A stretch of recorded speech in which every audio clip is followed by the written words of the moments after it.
living in a moment right now when we have a constitutional law professor, Nobel Peace Prize winner, popular Democratic president who campaigned on a pledge to reverse the Bush-Cheney torture and killing apparatus, who is continuing many of the policies that liberals found so offensive when they were being done by a Republican administration. And I don't believe for a moment that if John McCain had won the election in 2008, that you would see liberals cheerleading the President of the United States conducting drone strikes in countries throughout the world or targeting American citizens who have not been charged with a crime in what are not targeted killing operations. They are assassinations. Today, we learned some breaking news, and that is that Attorney General Eric Holder sent a letter to Senator Patrick Leahy and other members of Congress admitting that the United States had carried out drone strikes to specifically target one American citizen, Anwar al-Awlaki, who was born in Las Cruces, New Mexico in 1971, and that 3 other Americans had been killed in drone strikes. But in his letter, Attorney General Holder used an interesting phrase to describe the other 3 Americans killed, and it's really sort of an Orwellian phrase. He said they were not specifically targeted.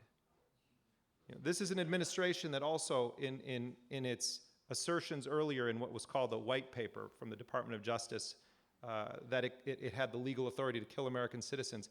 They said that they could kill American citizens if they were involved in imminent plots against the United States, but then they proceeded to redefine the word imminent in a way that someone with just a basic 4th grade education would know that's not the actual meaning of the term.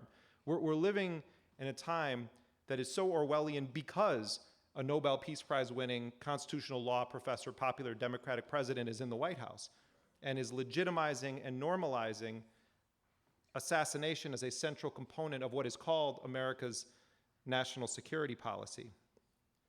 In this letter that Eric Holder wrote to Senator Leahy, he attempted to litigate posthumously a case against Anwar al-Awlaki, an American citizen, and made allegations that Anwar al-Awlaki was directly involved with terrorist plots against the United States, that he had in fact directed the failed underwear bombing plot on December 25th, 2009, that he had told this young deranged Nigerian kid, Umar Farouk Abdul-Muttalib, to wait until the plane was over the United States to detonate his bomb, that he was involved with imminent plots against the United States, and that the capture of this American citizen was not feasible, so the United States had no alternative but to target him for assassination. Of course, he doesn't use the term assassination, because every president since Gerald Ford has signed an executive order saying that the United States does not assassinate, and every single president since Gerald Ford has found a way around their own purported ban on assassination. Now, I want to say at the onset, maybe these allegations against Anwar al-Awlaki are true. Maybe al-Awlaki was directly involved with plotting acts of terrorism against the United States. Maybe everything that they've leaked about him is accurate. My question for them, if that's the case, is where's the indictment? Why not charge him with a crime?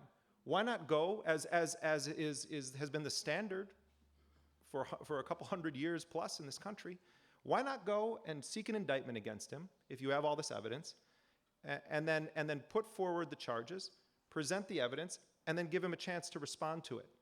You see, I'm willing to concede that maybe all of those things are true, but if they are, indict him. And then you demand Anwar al-Awlaki's extradition, and you bring him back to the United States and you have him stand trial. You might even be able to charge him with treason. If you have evidence about all of these plots involving attempts to poison water supplies in the United States and directing people to blow up aircraft, that should be a slam dunk, to use a phrase that was popular during the Bush era. But Anwar al-Awlaki was never charged with a crime by the United States. His extradition was never demanded. How do you surrender? How do you surrender to an authority when you aren't responding to an indictment? Who do you surrender to? How do you surrender to a drone in the sky above you? See, to me, the question isn't about who was Anwar al-Awlaki. The question is, who are we? Who are we? What is our society? What message do we send to the world? If we want to portray our country as the shining city on the hill, a nation governed by the rule of law, then we can't say at times that for certain citizens, for certain people, we can have the mob go and get the pitchforks and the torches and round up the suspects and then deliver citizens' justice to them. If we want to do that, then stop saying that you're something else and start saying that in some cases we believe in mob violence, or we believe in assassination, or we believe that due process doesn't apply. This isn't only about who Anwar al-Awlaki is, it's about who we are, because a society isn't judged by how you treat the popular or the powerful or the law-abiding citizens. It's judged by how you treat the least of your people, how you treat the poorest of your people, and how you treat the most reprehensible of your citizens. Now, I'm a firm believer that it doesn't make a dime's worth of difference whether someone is an American or a non-American. On a moral level, it has no significance whatsoever. Everyone deserves the same human rights.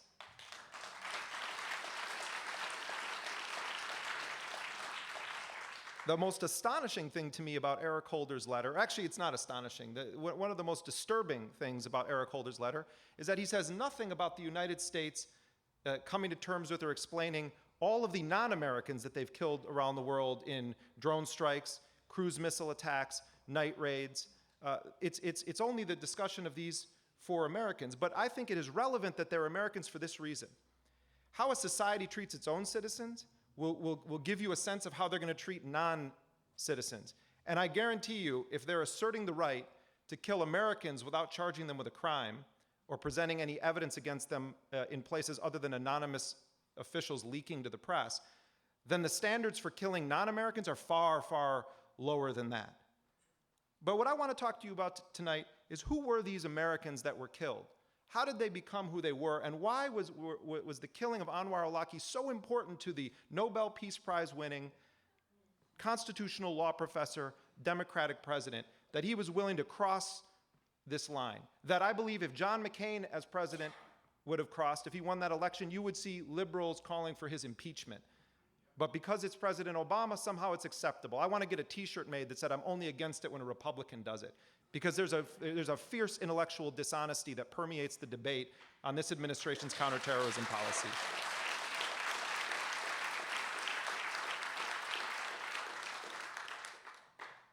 Now, there may be a few people in here that know a bit more about Anwar al-Awlaki than what you've seen on YouTube, but bear with me as I tell you this story.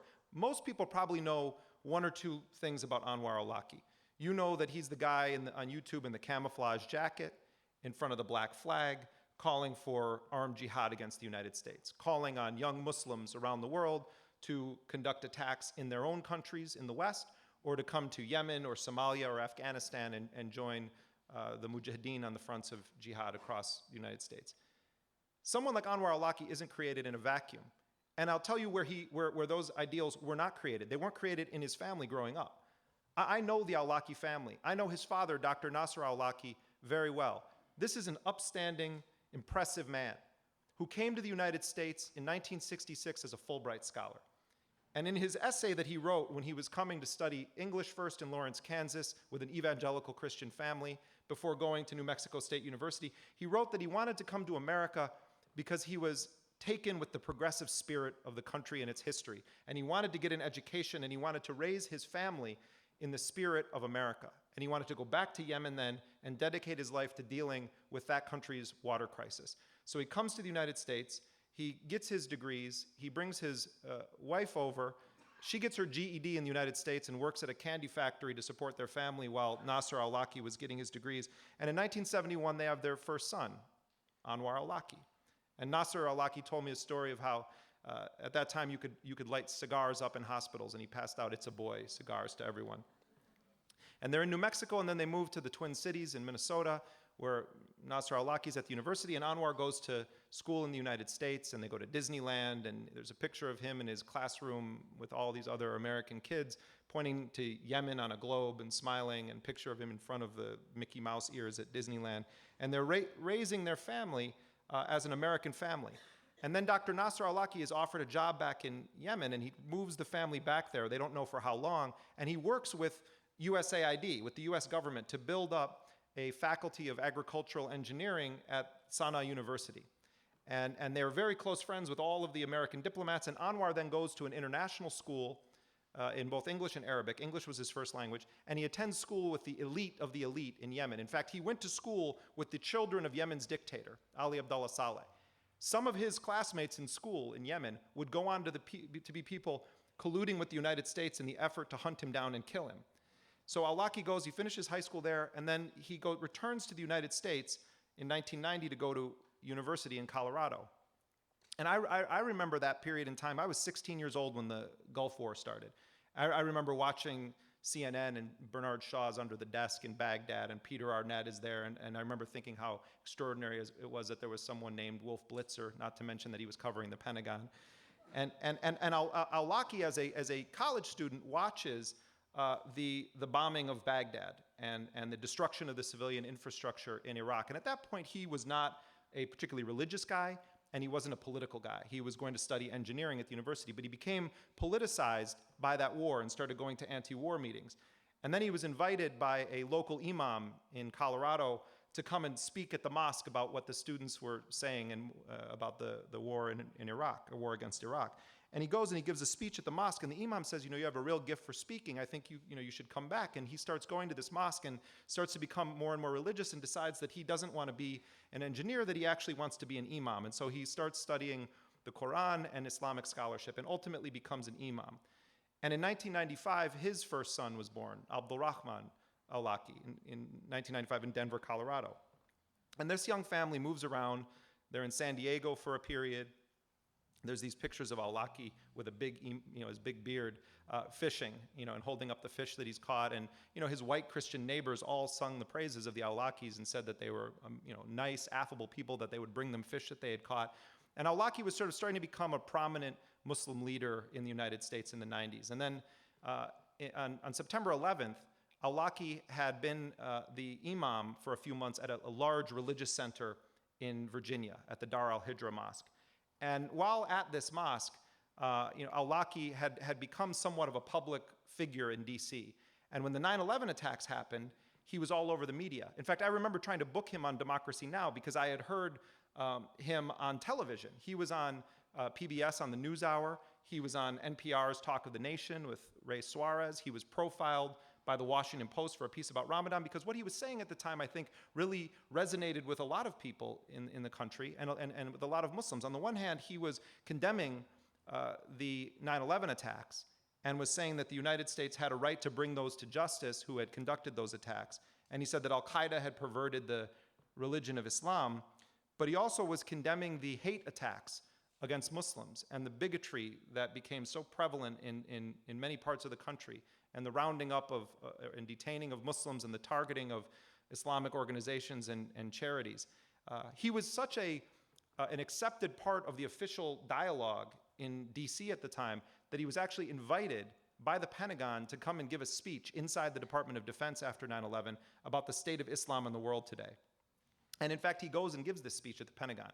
And we got the documents that show this. And among the documents, and this gives you a sense of how awesome the intelligence was in the Pentagon at the time, among the sandwiches they served was a bacon sandwich to an imam who's coming to their mosque. So al-Awlaki appeared to be on a certain trajectory and was becoming more and more prominent. Behind the scenes, though, he was being repeatedly interrogated by the FBI. It turns out that some of the 9/11 hijackers had attended one of his mosques in San Diego, and another had attended his mosque in Virginia, and they were sort of snooping around, and they kept pulling al-Awlaki in, and ultimately they determined that he didn't know the men individually, that he had maybe met them once or twice in his capacity as the imam, but that he didn't have anything to do with the attacks. But there was a lot of pressure being put on him behind the scenes, and in my book I go into detail about the FBI's efforts to convert al-Awlaki into being an asset for the FBI. And I think it's possible that for a period he actually was collaborating with the FBI. And I think part of why he ultimately decided to leave the United States is because the FBI was putting pressure on him to do more of their bidding. And this sounds like a familiar story. It plays out all the time. Now the FBI has become very good at breaking up its own terror plots in the United States. So al-Awlaki's under this pressure. The drumbeat for war in Iraq is intensifying. And he decides that he's going to leave the United States. So he moves his family, and he spends some time in England, but ultimately he decides that he wants to settle in Yemen. And he's sort of a lost soul. Maybe he's going to get involved with real estate there. He's attending classes. He starts recording sermons, Islamic sermons, and he's analyzing the U.S. foreign policy and the wars around the world and inside the United States, and talking about Abu Ghraib, and talking about Guantanamo, and talking about the invasion and occupation of Iraq, and the fighting that was going on in Somalia, and the war in Afghanistan, and the civilians that were being killed. And he's setting it all in a sort of Quranic context. And his sermons start popping up in terror investigations in Europe and in the United States. And so al-Awlaki is sort of ends up on the US radar in the mid-2000s, 2004, 2005. In 2006, al-Awlaki is arrested in Yemen. And he is put in prison, in a political prison in Yemen, on trumped-up charges that he had intervened in a tribal dispute. The United Nations investigated his imprisonment and said that it was extra-legal. Al-Awlaki's put in prison for 18 months, 17 of them in solitary confinement. He believed that he was put in that prison on orders from the United States. And indeed, the FBI came and interrogated him in this Yemeni prison.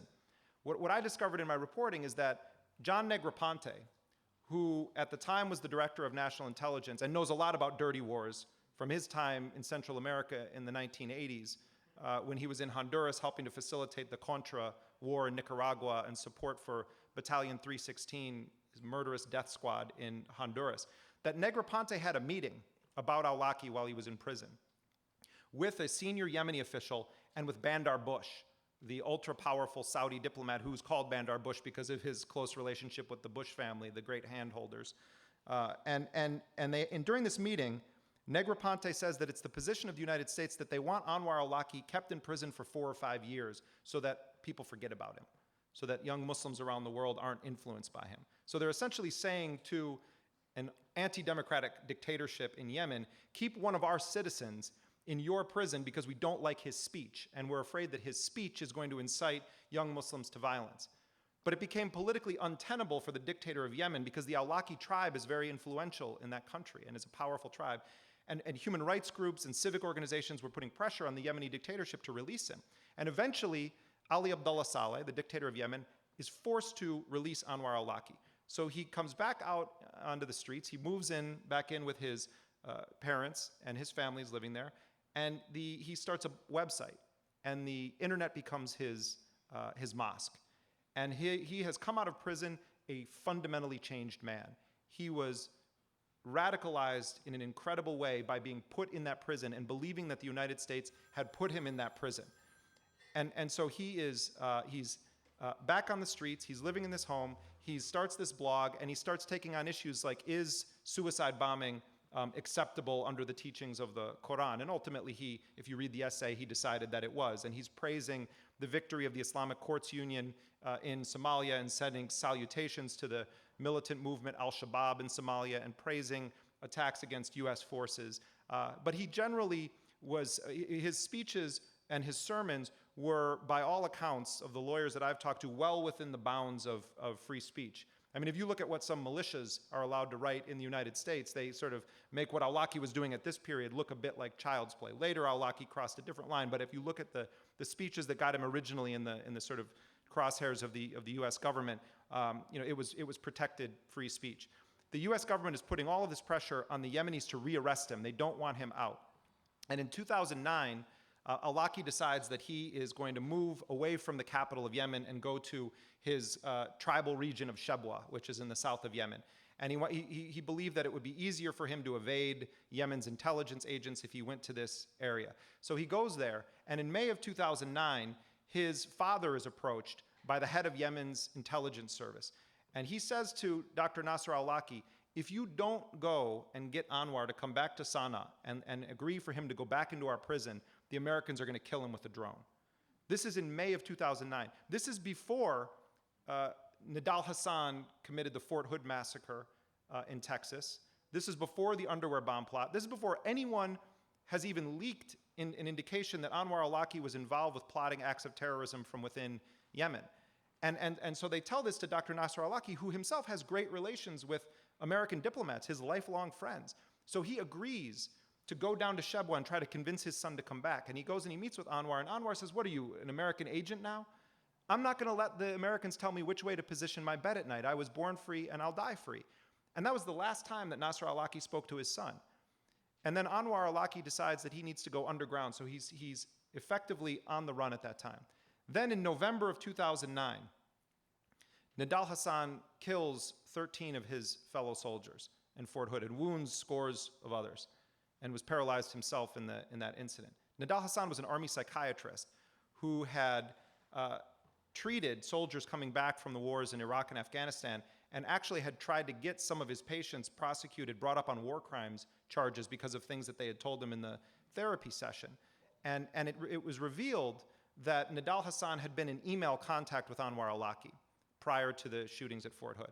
And the story that continues to this day, that persists to this day, is that Anwar al-Awlaki either planned the Fort Hood shooting or that he was involved with it in some way or another. Well, the emails between al-Awlaki and Hasan have now been declassified. And if anything, Hasan is sort of like a creepy stalker.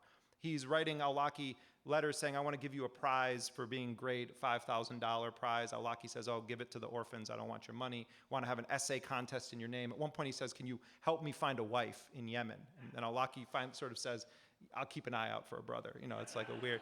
So he's sort of, but then there's an email where Nidal Hasan really seems to indicate that he's contemplating some act of violence, and he's asking about it more in the context of Israel-Palestine, and al-Awlaki doesn't respond to that. So it seems from the emails that have been declassified that al-Awlaki, didn't play any role except sort of being in limited correspondence with someone, as he was with hundreds, if not thousands, of other people who were readers of his blog. But the story persists that al-Awlaki was involved with that. What happened after that shooting, though, was what I think really sealed al-Awlaki's fate. The day after Nidal Hasan killed those soldiers, al-Awlaki posted a blog that said Nidal Hasan is a hero. And he called on other Muslims in the US military to do the same thing as Nidal Hasan. And that was the last blog post he wrote. The CIA shut down his blog. While all of this is playing out with al-Awlaki and President Obama, who's just into his first term of office, is being presented with all sorts of intelligence by the Joint Special Operations Command, which is the elite US military force, and the CIA. And they're saying there are major threats emanating from Yemen. We need to take preemptive action against them. And they begin pressuring, the generals begin pressuring Obama to authorize expanded operations in Yemen. And eventually, President Obama agrees. And on December 17th, 2009, the United States bombs Yemen in a cruise missile attack. It was the first US military attack in Yemen since 2002. When there was a lone drone strike authorized by President Bush that killed 6 Americans, including one American in that operation. His name was Kamal Darwish. But 7 years there hadn't been any strikes. Obama authorizes expanded strikes in Yemen. December 17, 2009, they strike an area of Abyan province called al-Majla. And what the CIA and JSOC told President Obama is that this is an al-Qaeda training camp. And we have a senior al-Qaeda figure who is residing in this camp, and we need to move now so that we can take him out. So Obama authorizes it. They do the cruise missile attack.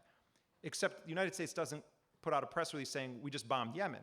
What happens is that the Yemeni government issues a press release saying Yemeni air forces have just struck an al-Qaeda camp and killed 34 al-Qaeda militants. And then the US government sends a congratulatory note to Yemen saying, good job, guys, on killing all these al-Qaeda terrorists. A brave young independent journalist in Yemen named Abdullah Haider Shaya travels to that village of al-Majla where this al-Qaeda training camp supposedly was, and takes video and photo of the aftermath of this strike, and takes images of what were clearly US cruise missiles and cluster bombs, which are banned under international conventions. These things are like flying landmines. They can shred human beings into meat. And he shows the bodies of babies, women, and children that have been shredded by these missiles in this attack, and begins talking about it on Al Jazeera and on other media outlets. And because of his reporting there, the world knew that the United States had begun a bombing campaign against Yemen. David Petraeus, who at the time, General David Petraeus, was CENTCOM commander, flies to Sana'a and has a meeting with the dictator of Yemen and his henchmen. And they concoct a plot to have the United States bomb Yemen and have the Yemeni government take responsibility for it. And the deputy prime minister of Yemen says in that meeting with General Petraeus, I just lied to my parliament and told them we did this bombing. And then they laughed about it. And Ali Abdullah Saleh, the dictator of Yemen, says, you can continue bombing as long as we can say the bombs are ours and not yours, because he didn't want to, and for his own domestic reasons, didn't want to give the impression that he's letting the United States bomb his country. So he's saying, we'll take credit for these strikes, and you guys can just be the hidden, iron fist in the background. So they start bombing Yemen. This journalist has exposed it. Shortly after he exposes that it's a U.S. attack, shows the images of the cruise missiles, the cluster bombs, the dead women and children, he is abducted off the streets of Yemen. He is taken to the political security prison, which is supported by the United States. He is savagely beaten in that prison and told that if he doesn't shut up about the American missile attack, that they're going to put him back in there for good. And what he does that night is incredible. Abdullah al-Haider Shaya comes out of that political security prison, and he goes straight to Al Jazeera and onto the air, and he says, I was just arrested and beaten. He still has his bloodied clothes on. I was just arrested and beaten. And they told me that if I keep talking about this, they're going to put me back in prison. And he kept talking about it, and he kept reporting on it. And he also was interviewing members of al-Qaeda and doing critical reporting about them. The questions that he asked al-Qaeda members would make the White House press corps blush, because they never asked that tough of questions of U.S. officials. And this guy has the bravery to go and meet with al-Qaeda figures and actually ask them real questions, which is what journalists should be doing. We should be talking to the people that we're told are enemies. In fact, if I were running the CIA and I don't like to tell the empire how to do its business, I would want Abdullah al-Haider Shaya interviewing al-Qaeda members, so A, I knew how they thought, but B, I might be able to follow the guy. But instead of doing that, they are harassing him and trying to shut him down. And eventually what happens is that his house is raided in a night raid. He is snatched from his home. He is taken to that prison and disappeared for 30 days. No one hears from him. His family doesn't know where he is. No human rights organizations know where he is. He just disappears, vanishes into the night. He then is brought into a special court that was set up by the dictator of Yemen to prosecute journalists for committing crimes against the state. And he's brought into court in a cage. And they put him there, and they charge him with offenses, some of which carried the death penalty. And what it boiled down to is they said he's an al-Qaeda facilitator, and he's engaged in plots to attack Western embassies in Yemen. And they didn't present any evidence, and no lawyer would even represent him because they didn't want to recognize the legitimacy of this farcical court. And it was condemned by every major international human rights organization, media freedom organization, civic organizations in Yemen and outside of Yemen. It was a sham trial of a journalist whose crime was exposing a US cruise missile attack and not shutting his mouth when told. When he's in that cage, there's video of him in the courtroom who says, my one crime, my crime is exposing the American cruise missile attack that killed dozens of women and children in the Bedouin village of al-Majla. That's my crime. And they sentenced him to 5 years in prison for being an al-Qaeda facilitator. So much pressure is then put on the dictator of Yemen to release him from outside of Yemen, from within Yemen. And eventually, after holding him for about a year, the dictator decides he's going to issue a pardon of Abdullah al-Haider Shaya. And word leaks in the local news agency that he's going to pardon him.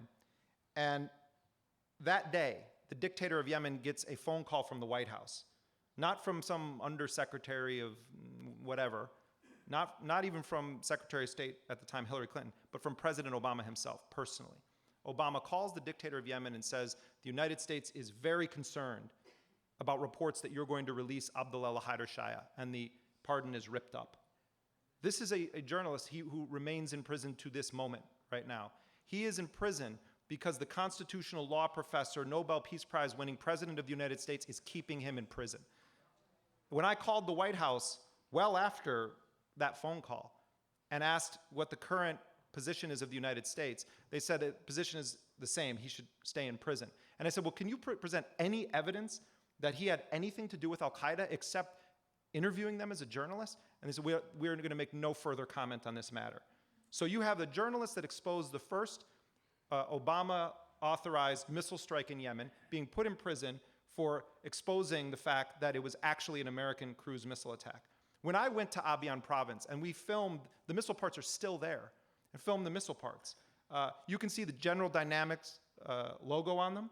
They say made in the United States. We also obtained a list of the dead from al-Majla and other horrifying video that made my stomach turn, where you see limbs detached from bodies strewn across the desert. As one tribal leader who went there right after told me, you couldn't tell if it was goat, sheep, or human flesh that you were picking up trying in an effort to bury. There were 14 women killed in that strike and 21 children. A local leader, a tribal leader from this area, it's one of the poorest tribes in the south of Yemen, local tribal leader who had gone on an errand that morning, and so he wasn't there when the missile attack happened. He returns to see his family members killed, said to me when I asked him about the United States saying this was an al-Qaeda training camp, and he's showing me the pictures on his phone and telling me the names of all of these kids that are dead. This is so-and-so, she was in 2nd grade. This is so-and-so, he's in 4th grade. And he said to me, if you kill children and call them terrorists, then we're all terrorists. If you kill children and call them al-Qaeda, then we're all al-Qaeda. Think about what he's saying, what the mentality is there. These people had never met an American before in their life until I'm standing face to face with them. And he's saying, you're going to push us into the fold of the people you claim are the terrorists because to us, you're the terrorist. And that's a sentiment I heard in multiple countries around the world from people who had lost loved ones. And I'm talking about innocent civilians who were killed in these targeted killing operations. So this is the environment that's going on when al-Awlaki is first on the run. The United States first tries to kill al-Awlaki on December 24th, 2009, so a week after this. The next day then is the underwear bomb plot. Al-Awlaki then praises the underwear bomb plot, but says, I wasn't involved with it. He was my student, but I had nothing to do with the plot. I don't know what the fact is there. Maybe he was, maybe he wasn't. But al-Awlaki is now on the run and has admitted that he had contact with the underwear bomber. And then in January of 2010, the Washington Post reveals that Anwar al-Awlaki is in fact on a kill list, on a kill list operated by the Joint Special Operations Command. So al-Awlaki, from that moment on until September of 2011, by my count, the U.S. tried to kill him at least a dozen times in a variety of drone strikes. While he's on the run, his children and his wife are living in Sana'a with his family, and they are going to good schools and living a normal existence, and the al-Awlakis are trying to keep those kids away from what's going on with their father. In early 2011, the CIA gets what it believes is a major break in the al-Awlaki case. In 2010, 2011, they get what they think is a major break in the al-Awlaki case. They are made aware of a Danish guy named Morten Storm, who was an old friend of al-Awlaki's from the mid-2000s in Yemen. They had attended some classes together. And Morten Storm was a former motorcycle gang member with a criminal record who was a convert to Islam and was sort of an aspiring jihadist. And he had known al-Awlaki before al-Awlaki had been put in prison. And Morten Storm sees that the United States now is trying to kill Anwar al-Awlaki, so he goes to the Danish intelligence service, the PET, and he goes, I think I can find Anwar al-Awlaki for you. And they get into this financial arrangement with this guy. He's going to help them find Anwar al-Awlaki. And he opens up an email communication with al-Awlaki, and they start corresponding. And then the CIA is made aware of Morten Storm, so then they come and they meet with them and they start working on a plot. How are they going to use this guy to get Anwar al-Awlaki? And what they come up with, and there's not many funny moments in my book, but I think this might be the only one. They come up with a plot to find a new wife for Anwar al-Awlaki that he can marry and live with underground. And the plan is to find this woman who can marry Anwar al-Awlaki and follow her and then kill both of them in a drone attack, but not tell her that she's part of the plot. So it's sort of like jihadist OkCupid. They put an ad on, the younger people in the room know what I'm talking about. They put an ad on Facebook, literally put an ad on Facebook, seeking a woman for Anwar al-Awlaki. And they get all of these responses. It's on the Anwar al-Awlaki group that this guy Morten Storm is running. And they finally settle on this woman who was from Croatia. She was a Catholic who converted to Islam, and she writes and says, I'd like to marry Anwar al-Awlaki. And she and al-Awlaki exchange a bunch of videos. They each record a video, and it's sort of, and we've seen the videos are now available. They're sort of like online dating in a way, except they haven't met each other yet. And eventually they decide, al-Awlaki says to her, oh, you have to be able to live in Spartan conditions and moving around a lot and not with many toiletries. And she's saying, oh, I'm willing to do that. I really love your work. And so then they eventually decide that Amina is her name. Amina is going to go and marry Anwar al-Awlaki. And al-Awlaki believes that his friend Morten Storm is helping him find a wife to be with him underground. Amina thinks she's going to go and marry this famous guy who, is someone that she admires, this imam. And so the CIA purchases or provides luggage to Amina with tracking devices on it.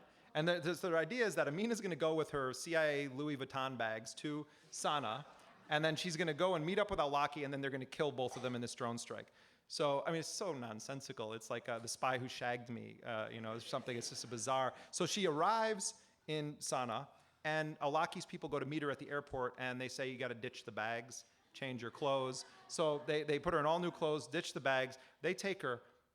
She marries Anwar al-Awlaki and has a kid with him and then lives underground with him for the rest of his life. The CIA's dating service. They provided a wife to Anwar al-Awlaki. Around that time, they also, to my understanding, she's still alive and is writing for Inspire magazine, the publication of English language publication of Al-Qaeda in the Arabian Peninsula. So around that same time, the CIA approaches Anwar al-Awlaki's youngest brother, Ammar al-Awlaki, who works for an oil company, has almost nothing in common with his brother. And they approach him at a hotel in Vienna, Austria, and offer him $5 million to give up the location of his brother. And he says, I don't know the location of my brother. And then they sort of try to pressure him to go back and convince his family. And they say, $5 million is a lot of money. It could do a lot of good for his family. And they said to him, if we don't catch your brother soon, we're going to just kill him. And it would be in your interest to go and hand him over. So they're doing all this stuff behind the scenes. Then, in May of 2011, Osama bin Laden is killed. And JSOC, the Joint Special Operations Command, becomes like a household name. And Disney tries to trademark the term SEAL Team 6. And then Zero Dark 30, they change their script and start coordinating with the CIA and what's going to be told and what's not and how it's going to be told. And after bin Laden is killed, there's this sort of celebration of the special ops culture and the warrior culture in this country. And they set out to then try to run the deck. And they actually find al-Awlaki. And in May of 2011, a few days after bin Laden was killed, the U.S. does a drone strike on a vehicle that al-Awlaki is in, and the missile misses. And then al-Awlaki doesn't realize that it's a drone. He thinks maybe he's getting ambushed, so he sort of speeds up, and another missile is fired, and it misses him, and there's a huge dust up, and he calls for backup, and these two guys come to pick him up, and they create a dust storm around him. And they switch vehicles and drive out in the opposite directions. And the U.S. mission planners only had one more missile, so they had to choose which car to fire on. And then, so they fire and they direct hit the original vehicle, but it had those two brothers in it and not al-Awlaki. And al-Awlaki watched it from a nearby cliff, and so he survived that assassination attempt. But he wrote an essay after that saying, that these missiles missed their target tonight, but the next one may hit. And that brings us to where I started, which is that on September 30th, 2011, Obama's faced with this decision. They now know that al-Awlaki is in a specific house, and they've been monitoring him, and they just have to decide at what hour he's going to be killed. So while they're watching this house, which is in the north of Yemen, it's not even in al-Awlaki's tribal area, it's in the north of Yemen, Abdulrahman al-Awlaki, the eldest son of Anwar al-Awlaki, has just turned 16 years old. And he is sort of has a coming-of-age moment where he hasn't seen his father in a number of years, and decides that he's old enough to go and try to find his dad. So he sneaks into his mom's room and steals, very early in the morning, and steals the equivalent of $40 from her purse in Yemeni riyals, and leaves her a small note saying, I'm sorry for taking the money, I'll pay you back, but I need to find my father. And he sneaks out the kitchen window, and he takes a bus from the old city in Bab el-Yemen to Shabwa, where he thinks his father is. It's in the southern Yemen, because that's where most of the drone attacks had been taking place against his dad. So he goes there, and his plan is to try to find someone who knows his dad, he can meet up with him. While the kid is there, President Obama authorizes a drone strike on Anwar al-Awlaki, on his father, in the north of Yemen, and ends up killing not only Anwar al-Awlaki, but another American citizen as well, named Samir Khan. Samir Khan is a Pakistani American. I know his family as well. His mother told me that the FBI had repeatedly visited their house and told them that they were concerned about where Samir is. They knew that he was in Yemen, and they wanted to try to get him to come home, but they told the Khan family that there are no criminal charges against your son. And the Khans were saying, well, if there are no criminal charges against their son, how can you tell us that he needs to come back to the United States? And they said, well, we're just asking you to do that because we're concerned about what he might be involved with. And my understanding is that there was a grand jury that was convened to look at this guy, Samir Khan, and they didn't return an indictment. Now, this is only relevant for what I'm going to say next. So these two American citizens, Anwar al-Awlaki and Samir Khan, are killed in a drone strike. Neither of them had ever been charged with a crime. It's quite possible that the government had actually sought an indictment against Samir Khan and couldn't get it. It's hard to prove what happens in grand juries, but that's our understanding from anonymous sources. So these two Americans are killed, and the reaction in Washington basically fell into one of two camps: elation or silence. Hillary Clinton sounded just like John McCain. Lindsey Graham sounded just like Dianne Feinstein. There were joint statements galore being issued by political enemies to celebrate the killing of two American citizens by the democratically elected Nobel Peace Prize winning constitutional law expert, and it was like a big cause for celebration. One Republican congressman said, well, if Samir Khan wasn't also a target, then it was a bonus. It was a twofer, he called it, like a 2-for-1.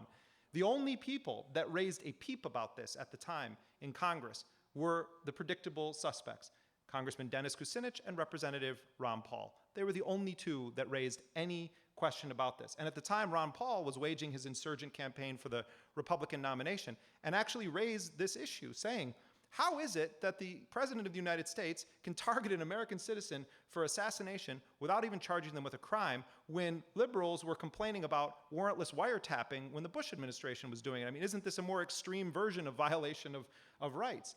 Dennis Kucinich had put forward a bill before al-Awlaki was killed that didn't even mention al-Awlaki by name and just said that the United States does not have the right to extrajudicially assassinate its own citizens without trial, and only 6 members of Congress signed on to that legislation.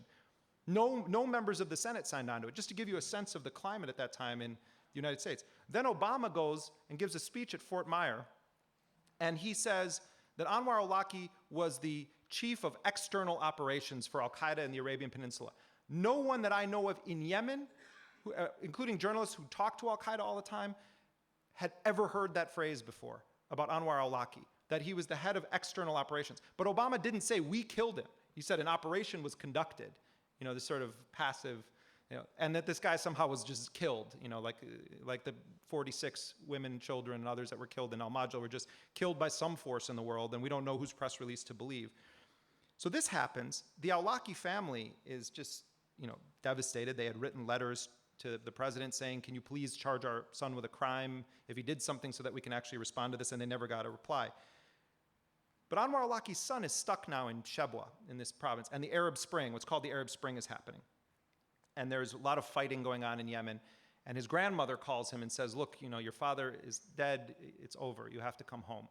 And, you know, you're not going to be able to meet with him. And he says, you know, I'll come home after the road's clear and the fighting is done. I'll just stay with my aunt and uncle here. So he ends up staying for 2 weeks after his father's killed in this village with his relatives. And one night he goes out for dinner with his cousin Ahmed, who is 17, and a bunch of other kids from the tribe, and they go to an outdoor restaurant, and they're sitting there, and a drone appears above them and launches a missile and blows the kids up.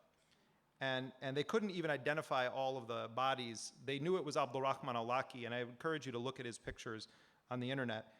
He had this huge head of hair, like uncharacteristically massive head of hair, and it was like a teenage act of rebellion. His grandfather was constantly saying, cut your hair, and he said, no, this is my trademark. So he has this big head of hair. I got to know his friends and his family and the videos, and this kid had nothing to do with terrorism whatsoever, into hip-hop music and cartoons, hanging out in Change Square with the nonviolent revolutionaries who were trying to bring down the US-backed dictatorship. There's no one that's ever suggested even remotely that this kid had anything to do with terrorism. And yet he's killed in this attack.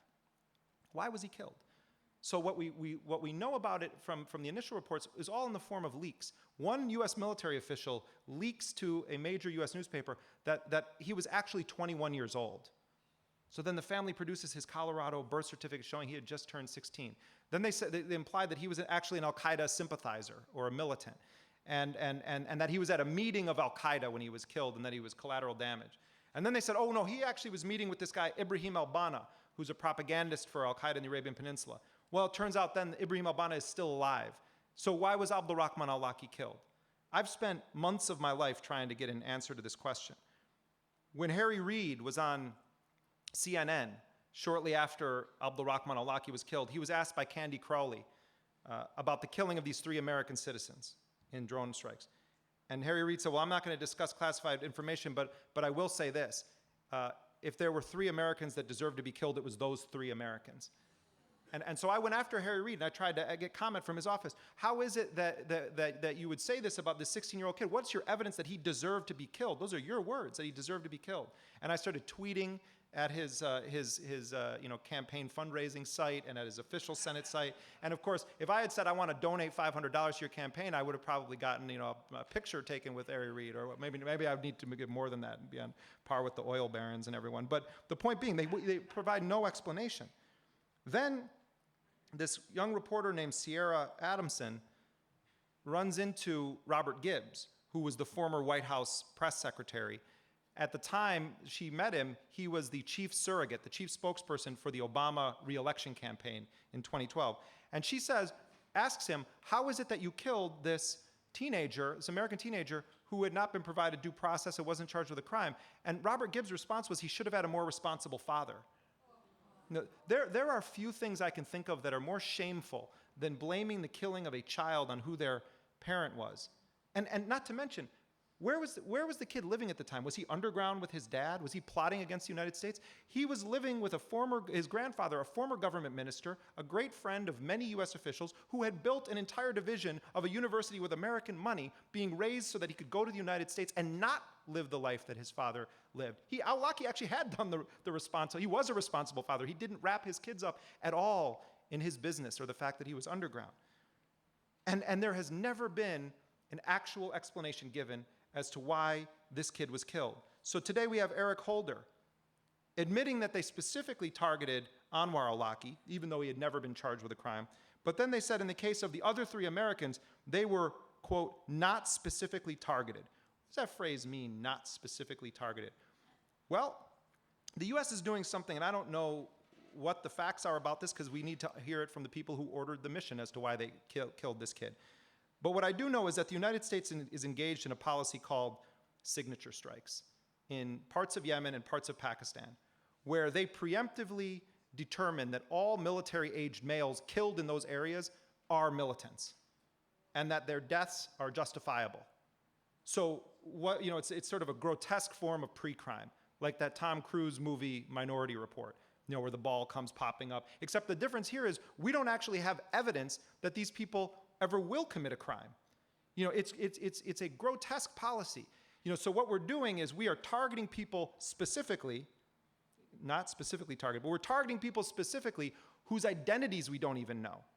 But think about how twisted that is. We're specifically targeting people whose identities we don't know and against whom we may not have any evidence that they're involved with any terror plots whatsoever. Maybe somebody went to the same mosque as someone that the US was watching. Maybe they delivered a pizza to the wrong mullah's house. And suddenly they're on the tracking. And then they're with a group of other military-aged males and, oh, well, we've got just a congregation of terrorists here. And oops, we killed the gym class. I mean, that is what is happening in parts of Yemen and parts of Pakistan. But I also think it's possible that Abdulrahman al-Awlaki was perhaps the target of that strike, that there was bad intelligence that indicating that he was al-Qaeda or that he was 21. You know who suspected that? John Brennan.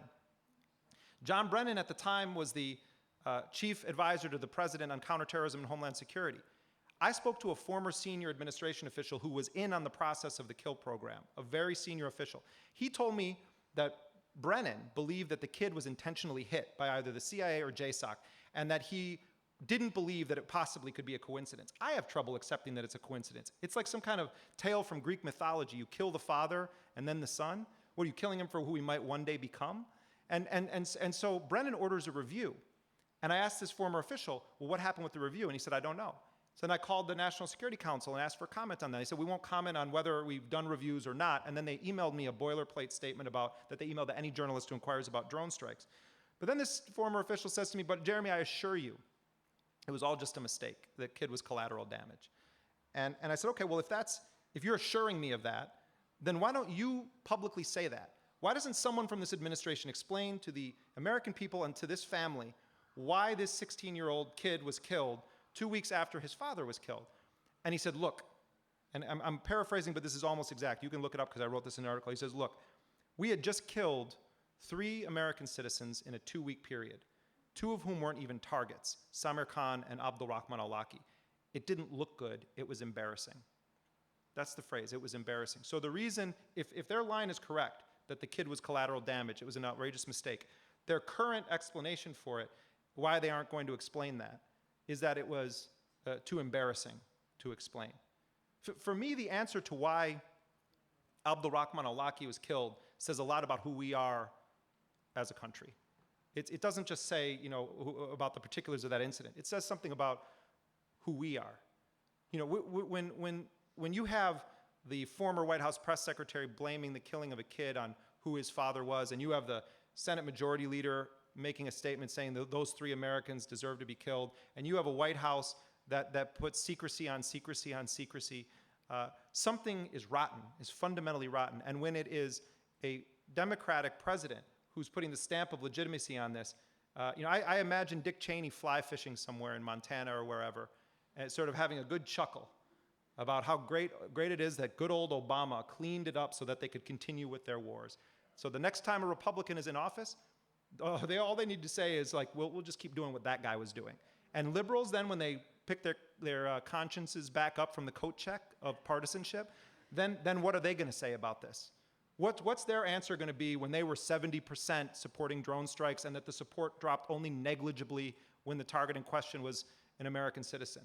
We're going to look back a decade from now and realize that we crossed a line during this presidency where these institutions were made permanent. This White House has developed something called the disposition matrix, which is like an algorithm to determine who should live and die around the world, who might be able to be captured. They are formalizing the assassination process. They meet on Tuesdays in their Terror Tuesday meetings to go through rosters of people and decide who's going to live and die around the world. And then the baseball cards with stats on them are presented to the president. And then the president micromanages the assassination process. Take this person on, put this person off the list. This is happening under this Democratic administration. And it's happening in a broader context where President Obama claimed that he was going to shut Guantanamo. We now have scores of prisoners on hunger strike, more than 30 of them being force-fed in a very violent and brutal way. And every time there's anything that even whiffs of a terrorist incident in the United States or a terrorist plot, the Republicans call for them to be treated as enemy combatants, like this Jahar Tsarnaev kid in Boston, who's an American citizen. Lindsey Graham and others say he should be an enemy combatant, don't Mirandize him. We have a culture now of militarized mob violence when these incidents happen. We're operating out of fear, and we have totally abandoned our principles when it comes to the specific crime of terrorism. But it's not just that issue. Law enforcement is being paramilitarized in this country. The calling it a war on drugs means that they have military solutions for it. You have a paramilitarization of the U.S. response to so many of its policies domestically and around the globe. And we have a Congress that is totally complicit in this, particularly during this administration. At least when Bush was in office, you had people using subpoena power at times, having aggressive investigations on Capitol Hill. There have been none of the right questions asked about the killing program, about the assassination program. The Democrats are totally silent. It took Rand Paul, a man who I've struggled to find something else I agree with that man on, beyond a sort of narrow scope of things. But Rand Paul, the senator from Kentucky, filibustered the nomination of John Brennan to be CIA director. Do people remember what happened the first time Obama tried to make John Brennan CIA director? Very early on in the first term, there was this discussion that Brennan was going to be CIA director, and even Democrats objected to it because of John Brennan's role in the CIA and his words of praise for what they, enhanced interrogation techniques, for torture techniques. John Brennan could not get confirmed, so they didn't put him through at that time because the Democrats were opposed to it. Fast forward to now, how things have changed. You only have Rand Paul on the floor of the Senate saying, I'm holding up this nomination. And about a third of that filibuster was some of the most sane discussion on the issue of assassination that has ever been said on the floor of the US Senate. He read into the record articles from Spencer Ackerman and Glenn Greenwald and great reporting from around the world on drone strikes, and multiple times mentioned the killing of Abdulrahman al-Awlaki. No one would ever mention that name until Rand Paul's filibuster. And the other two-thirds of it, though, turned into a carnival of crazy, which was really unfortunate. And discussions about, I think it's part of it's, the scary black president's going to come and drone strike the Tea Party meeting in the mountains of, wherever in the United States. And it's unfortunate that they did that the Tea Party folks veer into the weird conspiracy realm of Obama's a Kenyan socialist who's trying to destroy America from within in some kind of a Leon Trotsky Manchurian candidate mashup or something, that he's trying to bring down white America. So they ruin their moment when they actually could have raised serious questions. And Sarah Palin tweeting that she's against drone strikes, give me a break. If that nut got into the White House, she would be using drones every day. She probably would use them domestically, but it's politics for them. But the reason I'm saying this and getting into it and sort of messing with the Tea Party people is because where are the Democrats, the serious lawyer Democrats, who should be the ones standing there and saying, Mr. President, how does an American citizen get off the kill list when you haven't issued an indictment against them? That's the question that I want an answer to. When you don't have an indictment against you, how do you surrender to a drone? That's my actual question. I'm more concerned about what we're doing to non-Americans around the world than Americans, but at least there's a starting point here, because it's pretty hard to deny that American citizens have rights in this country because we have a very nationalistic society. So we've got signature strikes where we're killing people whose identities we don't know, evidence against whom we may not even possess. We're using warlords and proxies in Somalia. We have continued to use the rendition program under President Obama. They may have shut down the CIA's black sites, as far as we know, in Poland and Thailand and elsewhere, but they're using other countries' black sites to hold prisoners that are rendered on orders from the United States. That's how much it's changed. It's been cleaned up, rebranded, and legitimized for a lot of liberals. That's going to be the enduring legacy of this White House when it comes to foreign policy on the issue of what's called counterterrorism or national security. Now, I want to wrap up so we have time for discussion. But I'll say this. I think all of us watched with horror these school shootings. Newtown and Sandy Hook, and then the Boston Marathon bombing, and the media coverage, of the Boston Marathon bombing and the immediate aftermath. So much of it was just racist and bigoted. And they put the picture of that kid on the cover of the New York Post, the kid who was in the tracksuit and said, "Bagman, these are the guys the feds are looking for." And it turned out that this high school track runner, it's so bizarre that he actually would do this, was at the marathon to watch the marathon. But he was smeared because he looked Muslim, whatever that means. So we have that terrible coverage and so much erroneous coverage about who did this and who did that. But when the media, when journalists actually do their job, it's remarkable. We know who Carlos Arredondo is because of good reporting and because of an amazing photograph. And you may not know the name of the person I'm talking about, but I bet you know who Carlos Arredondo is. He was the guy in the cowboy hat who, when the Boston Marathon bombing happened, ran toward the blast and helped save the life of the double amputee, the guy who lost both of his legs. And you see Carlos Arredondo in his cowboy hat running this guy and actually saving his life. And Carlos Arredondo lost his son in Iraq. And has spent his life dedicated to the cause of peace. But we know his story, and we know the front page of the New York Times after that school shooting, where they had the names and the ages of the kids, 6 years old, 7 years old. I mean, it was heartbreaking. And we heard the stories of heroic teachers, and we heard the stories of who these kids wanted to be when they grew up. And there's the 8-year-old kid from Boston who had drawn that wonderful picture that went viral on Facebook calling for peace soon before he was killed in that bombing. And then you had President Obama mentioning the names of the 3 people that were killed in that bombing. And you had this young woman from Boston, and then you had this graduate student from China. And I was recently in Boston with a friend of a friend who's from China, and we were sitting down having dinner. And this was a week or so after the Boston Marathon bombing. And she said, when President Obama mentioned the name of that Chinese grad student, it was a huge story in China. And she said, the most powerful man in the world mentioned her name. And she said, a blog post went viral, and the title of the blog post was, "Where You Die Matters." And the point of it was, if this Chinese woman had been killed in a factory making products for American consumers, the President of the United States never would have mentioned her name. But because she was killed in Boston, her life and her death mattered. There have been stories about what she was studying and who she wanted to be. And there's a lesson in that for all of us. We live in an infotainment society where reality television is reality, what Ramona and the Housewives, what Pinot Grigio they're drinking, or poodles they've purchased, or vacations they're going on to wherever. And the real widows of Baghdad or Mogadishu or Peshawar or Majula, where they barely get a mention. There was an image at one point, I took a picture of it, when the feds were about to raid, or the law enforcement was about to raid a home in Boston, and it turned out the Tsarnaevs weren't there, but they were about to raid it, and there was a little tiny news ticker at the bottom that said 27 killed in Baghdad cafe blast. What we did to Iraq has become an afterthought that most Americans never even think about anymore, unless they lost a loved one in Iraq. But almost no one is forced to remember what we did to that country, the hundreds of thousands of people that were killed. Every suicide bomb that goes off there has its roots in the fact that we invaded and occupied and destroyed Iraq. We created that horrible hellscape in that country. And I don't have answers. I used to think maybe that there's a program, and if we could do this, or you just pressure congressperson, or if you get this legislation to do that. I don't think a damn thing is going to change in this country until ordinary folks start making it their business to care about what's being done in our name around the world. And one way you can care about that is to focus on something that may not seem related, and that is getting huge corporate money out of our election campaigns. Nothing is going to change unless corporations stop calling the shots.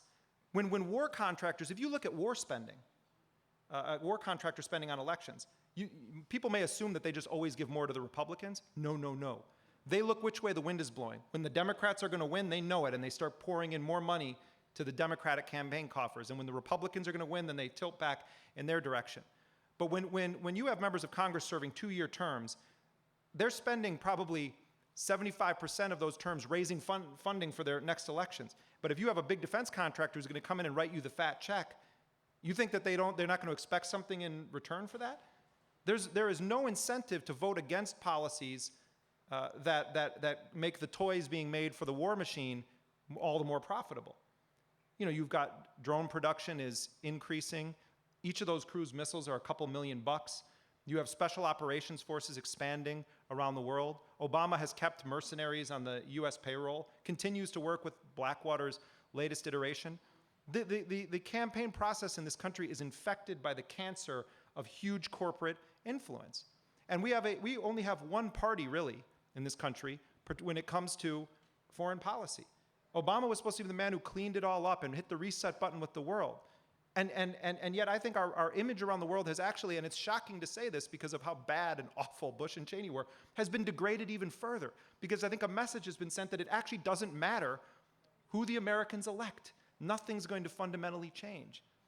But I have faith, and it's a long shot, but I have faith that if we start to actually internalize what we're doing abroad and make it part of our business to care about it, and each of us says, I'm going to take one person, one story of a person who was killed in one of these strikes, who was an innocent civilian, and I'm going to get to know 5 or 6 facts about who that person was. And the next time someone uses the term collateral damage or casualties, I'm going to tell them that story and remind them that these are people. I said at the beginning of the speech that there shouldn't be any difference in how we view the lives of Americans and non-Americans. Our lives are not worth more than theirs.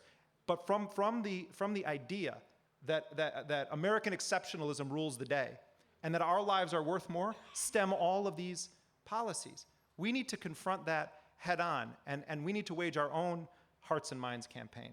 That's our challenge. Thank you very much.